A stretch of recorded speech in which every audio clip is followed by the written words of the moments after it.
Doctor Rosati, bienvenido. Muchas gracias, gracias por la invitación. Gracias por estar acá. Empecemos entonces por lo más inmediato. No el ciudadano Rosati, el socio de Boca Rosati, votó. Voté, sí. No me pregunte por quién, porque Bueno, pero ese secreto sí lo guardo bajo 7 llaves, pero... Pero la risa... No, pero voté y... No se lo ve triste.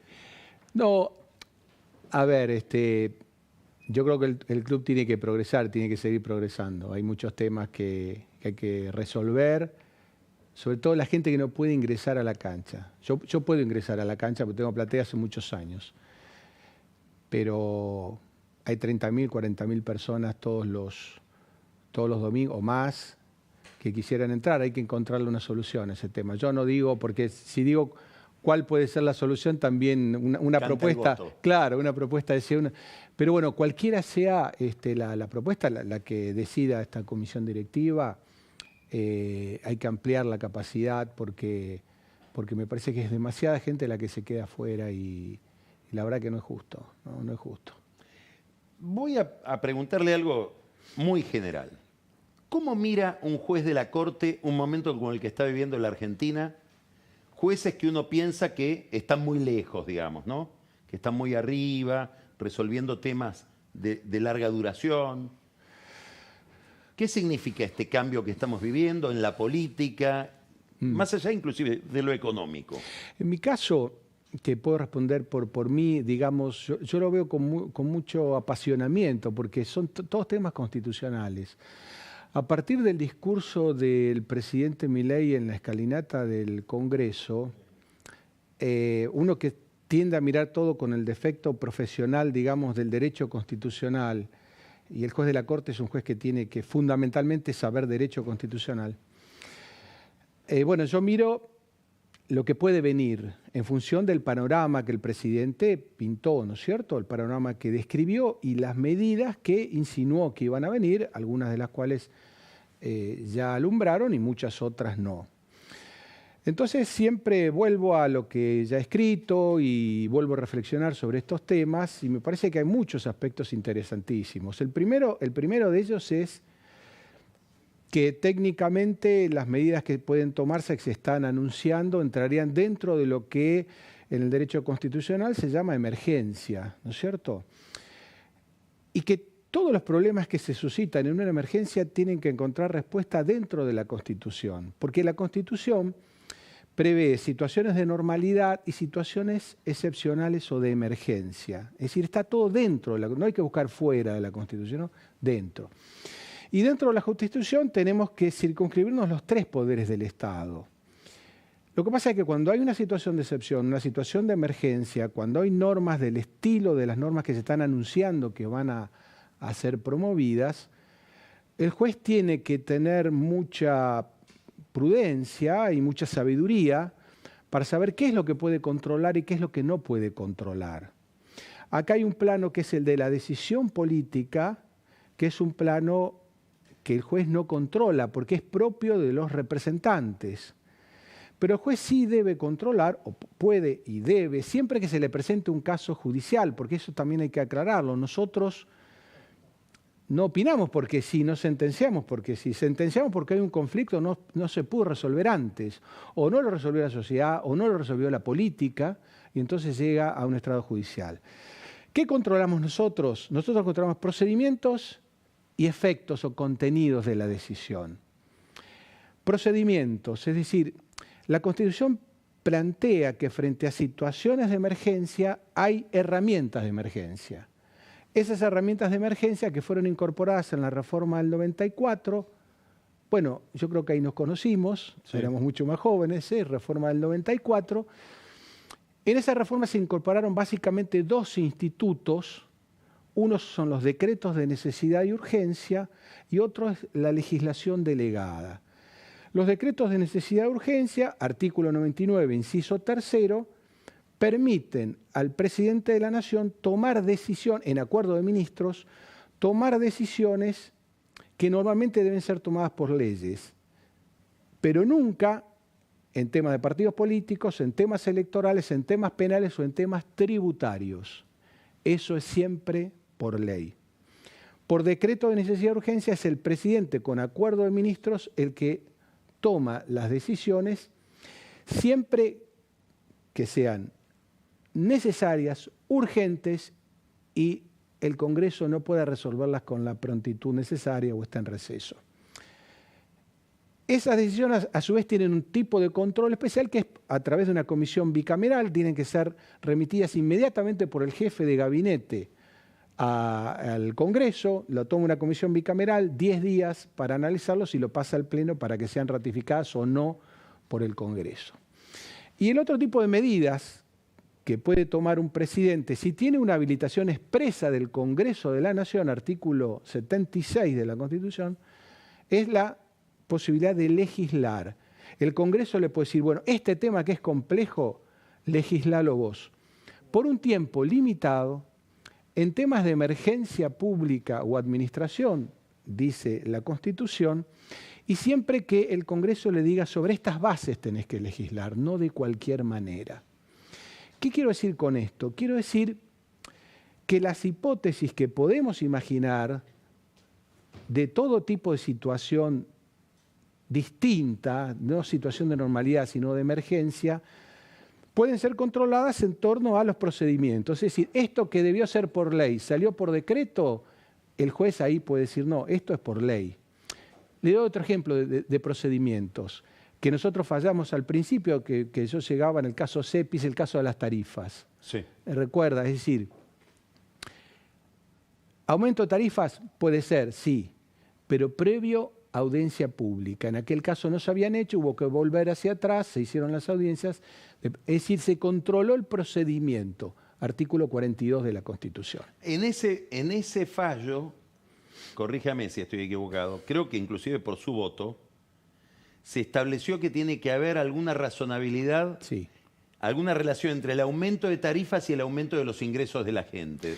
Bueno, ahí y vamos, ahora nos vamos a encontrar con un problema de ese tipo. Ahí vamos al otro, si se planchan los salarios y aumentan las tarifas. Ahí vamos al otro tipo de control que pueden ejercer los jueces, que es el control sobre los efectos que las decisiones causan. Uno de los procedimientos, cómo se tramitan esas decisiones. Luego, ¿qué efectos tienen?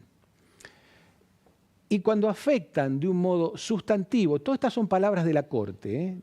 Quiero decir, estas son palabras de la Corte, son palabras de la Constitución y de la Corte, a las que uno adhiere ampliamente, pero son palabras de la Constitución, no son palabras mías, no es que sí, a mí me parece. Entonces, sobre el contenido de los derechos, la Corte ha dicho reiteradamente que si no se aniquila el derecho o si no se lo desdibuja de una forma sustantiva, puede haber una afectación en términos de tiempo, en términos de intensidad. Eso se ve en cada caso concreto, ¿no es cierto? Ahora, ¿qué es lo que todo juez debe tener en cuenta? Debe tener en cuenta la juridicidad del procedimiento, que se practique con igualdad. Igualdad significa para nosotros tratar igual a los que están en iguales circunstancias. No es igualitarismo, es equidad. Es decir, por eso puede haber categorías, como hay categorías tributarias, por ejemplo, ¿no es cierto? Y quiere decir que si se dice el día de mañana, pagarán impuesto a las ganancias los hombres, pero no las mujeres, afecta a la igualdad. Es decir, y después la razonabilidad. En la razonabilidad está en el ajuste entre el objetivo que tengo y el medio del que me valgo para llegar a ese objetivo. Por ejemplo, como le doy con un ejemplo muy trivial, la población argentina sufre de jaqueca. Bueno, entonces ese es el problema. El gobernante dice, bueno, la voy a tratar con aspirinas, puede ser, la voy a tratar con acupuntura, puede ser, la voy a tratar con una mezcla de hierbas, puede ser. El juez no tiene que subrogar o reemplazar al político legislador o poder ejecutivo, de acuerdo a la competencia que tenga cada uno, diciendo, no, mira, en vez de aspirina tenés que hacer acupuntura. No. Ahora, si para terminar de raíz con el dolor de cabeza, el gobernante dice, le voy a cortar la cabeza a la población que tenga, porque ahí se termina definitivamente el dolor. En cambio, con la aspirina vuelve, la mezcla de hierbas puede generar efectos secundarios. Ahí es irrazonable. Ahí el juez debe decir, no, para proteger un derecho a la salud, a sentirte mejor, vos estás eliminando el derecho a la vida. Entonces, en ese control, cuando hay una absoluta irrazonabilidad, es donde el juez debe descalificar. Y siempre digo, cuando hablo de este tema, recuerdo las palabras de mi maestro del derecho, que fue Germán Vidar Campos. Y él me decía, Horacio, no todo lo que no te gusta es inconstitucional. El juez no debe descalificar aquello que no le gusta. A todos nosotros hay cosas que no nos gustan. Leyes que no nos gustan, decretos que no nos gustan, personas que no nos gustan, equipos de fútbol que no nos gustan. La declaración de inconstitucionalidad supone un agravio de una norma de jerarquía inferior con la Constitución. Quiero hacerle una pregunta sobre un tema que está y va a estar cada vez más en la agenda en estos días, y es esta cuestión del conflicto que puede haber entre el derecho a manifestarse y protestar y el derecho a circular. En términos generales, sin que tenga que expedirse sobre algo que a lo mejor después le toque opinar como juez, desde el punto de vista del derecho constitucional, de las garantías que tienen los ciudadanos, etcétera, ¿cómo piensa ese tema? Es un tema de razonabilidad. Es decir, el test que se tiene que hacer acá, que en realidad no solo lo tiene que hacer el juez, en realidad, habiendo buena voluntad, lo tienen que hacer todos los actores. Todos los actores. Es decir, o sea, lo ideal es que no llegue al juez. Lo ideal es que no llegue al juez. Lo ideal, entonces, acá normalmente se plantea un conflicto de derechos, ¿no es cierto? A manifestarse y a circular. Bueno, ¿qué es lo que busca un juez? Optimizar los dos derechos, no confrontarlos y que sea de una suma cero o menos cero todavía. Entonces, si usted me dice que un derecho va a anular al otro, hay un ganador y un perdedor. Anular al otro puede decir que nadie se pueda mover, o puede decir, vamos a puntos exagerados para no expedirme sobre algo, o puede decir que la circulación, que la protesta sea de 3 personas, que caminen en fila india. Sin molestar al... Claro, de 3 personas en fila india y doblando... A ningún carril. Claro. Entonces uno dice, bueno, me parece que acá o esto no se puede hacer o esto otro no se puede hacer. La Corte norteamericana tiene una jurisprudencia muy, muy intensa sobre esto, que es bastante ilustrativa, donde con términos pragmáticos busca la compatibilización. Habiendo buena voluntad, la compatibilización es posible prácticamente en toda circunstancia. Sobre todo estamos hablando de un derecho a la protesta en un contexto democrático, ¿no? Sí. Otra cosa sería sí. el derecho de resistencia a la opresión, claro, que está en el artículo 36 de la Constitución frente a un gobierno de facto. Bueno, ahí sí no correría esto de la razonabilidad probablemente, ¿no? El derecho a la revolución, etcétera.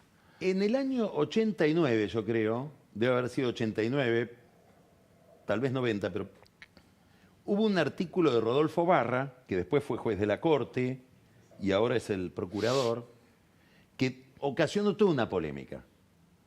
Era el advenimiento de Menem, y Barra sostiene, con esa cosa audaz que tiene Barras muchas veces para opinar, que los jueces, estaba hablándole a la Corte, yo creo que esto fue antes del persaltum de Aerolíneas, donde la Corte se hace cargo de un caso conflictivo, que los jueces de la Corte deben, vamos a ponerlo así, en alguna medida sintonizar con el estado de opinión pública y con las preferencias electorales de ese momento histórico, y no obstruir algo que votó la gente. ¿Cómo piensa usted el tema de los jueces de la Corte y de los jueces en general respecto de las fluctuaciones ideológicas en una sociedad? Bueno, que estamos viviendo aparentemente una. Hay dos corrientes de pensamiento en ese sentido, que son de sentido opuesto, de criterio opuesto, y por supuesto siempre hay eclecticismos, ¿no? Criterios intermedios. Hay quienes piensan que todo lo contrario de ese enfoque, todo lo contrario, es decir, la justicia debe contrapesar decisiones que se toman por parte de los poderes representativos. Digamos, sería el poder más conservador en el sentido en que frente a la novedad, frente a las modificaciones, se maneja con criterios más tradicionales que permiten tener una cierta garantía de estabilidad. Y cuando se habla de seguridad jurídica, por ahí se dice, bueno, que se siga un determinado criterio. Cuando esto se toma en extremo, me parece que no es lo mejor. Y cuando se toma el otro extremo, que es el seguidismo, me parece que tampoco es correcto. La Corte es un tribunal muy especial porque es un tribunal de garantías constitucionales. No hay una instancia más para que la gente llegue y diga, no me gustó cómo falló el juez anterior y el anterior, y usted corríjamelo a esto. No, nosotros lo que tenemos que hacer es, por supuesto que hay que tener una percepción especial. Como decimos normalmente, hay que abrir la ventana. Es decir, que hay que ver lo que está pasando en la realidad y en la sociedad. Eso hay que verlo, eso es fundamental. Pero creo que siempre hay que manejarse con la Constitución. Y a veces pasa lo contrario. Fíjese que en la Argentina la ley, es decir, la voz de los representantes del pueblo, vino después de un fallo judicial. Caso divorcio, caso Sellán, por ejemplo. Caso aborto. Es decir, primero estuvo el caso Fall de la Corte y después vino la ley. Es decir, que a veces el adelantado es el Tribunal de Justicia, el máximo Tribunal de Justicia, y después viene algo que estaba demandando la sociedad, por ejemplo, por decir un ejemplo, y a veces es al revés. A veces es los poderes representativos, la ley, que dice tenemos que ir para allá, y resulta que la Corte frena esto. Este tema se dio en todos los lugares del mundo, no es argentino. En los años 30, cuando Roosevelt plantea el New Deal, la Corte norteamericana le frena los cambios, que eran muy reformistas, casi revolucionarios para la mentalidad norteamericana. ¿Y qué intenta hacer Roosevelt? Ampliar el número de ministros de la Corte. Roosevelt. No estoy hablando de... Para evitar lo que llamaba el gobierno de los jueces. El gobierno de los jueces, estos sabios gerontes que traban. Bueno, finalmente el proyecto no prosperó, pero el New Deal, alguien se jubiló y bueno, hubo digamos, otra mayoría y eso permitió que el New Deal pudiera concretarse. Pero estamos hablando de Roosevelt, quiero decir, no estamos hablando de un personaje de García Márquez, de un líder populista de un país tropical. No. Quiere decir que estos temas, esta tensión siempre está entre el político y el juez.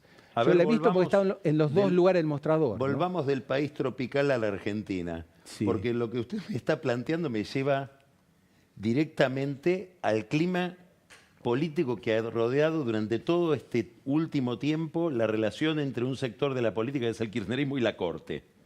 El juicio político que se intentó iniciar, el discurso sobre ustedes. ¿Cómo vive usted todo eso? Pues nosotros tomamos el tema del juicio político con toda seriedad. Nosotros respondimos todos los pedidos de informe que nos planteó la comisión. Todo el personal de la Corte que fue citado a declarar concurrió, no nos amparamos en ninguna inmunidad de ninguna naturaleza, dimos todas las explicaciones del caso. Después, cuando llegó el momento de dar, digamos, la opinión, el descargo de cada uno de los jueces, había cargos que eran similares y otros que eran distintos, con lo cual cada juez optó por su criterio. Yo hice mi descargo, puse de manifiesto algunas irregularidades del procedimiento que me parecían muy notorias, y sobre el contenido del juicio político me parece que quedó bastante reducido en términos generales a una disconformidad con el contenido de las sentencias, que no es una causal válida para que el juicio político progrese. Esta es mi opinión, no quiero comprometer a mis colegas en ese sentido, es mi opinión, yo creo que... Ahora, usted en su descargo, al comienzo del descargo, dijo algo más, y es que muchas de las acusaciones estaban hechas sobre pruebas que habían sido obtenidas de manera irregular. Sí. Y esto nos lleva a un tema más general, sí. No me quiero referir solo a este caso, sino en general, que es al uso del espionaje y la inteligencia en la Argentina, que es un tema que hemos hablado en otras oportunidades, Sí. nosotros en este programa. Recuerdo, creo que la primera vez que usted se expresó como juez sobre esto era hablando de la edad Judeco y el papel de los servicios de inteligencia en relación con la justicia y con la vida pública en realidad, en general. Bueno, yo creo que ¿Qué expectativa tiene usted respecto de eso? ¿Cómo piensa ese problema? lo primero me parece que utilizar la palabra inteligencia para referirse a lo que en general nos estamos refiriendo ofende la palabra inteligencia en sí mismo porque de inteligente tiene muy poco, ¿no es cierto?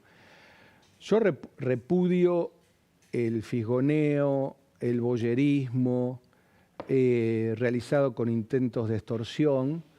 Eso me parece que es una de las deudas más grandes que tiene la democracia después de estos 40 años. Además de las deudas sociales o económicas, que pueden en algunos casos explicarse por cuestiones internas o internacionales o complejas, creo que esta es la deuda tal vez más grande que tiene la democracia argentina. Así como tiene muchos méritos, la libertad de expresión, por ejemplo, que ha regido de una manera más que razonable en nuestro país y está vigente de manera razonable estos 40 años, yo creo que ese es un verdadero talón de Aquiles.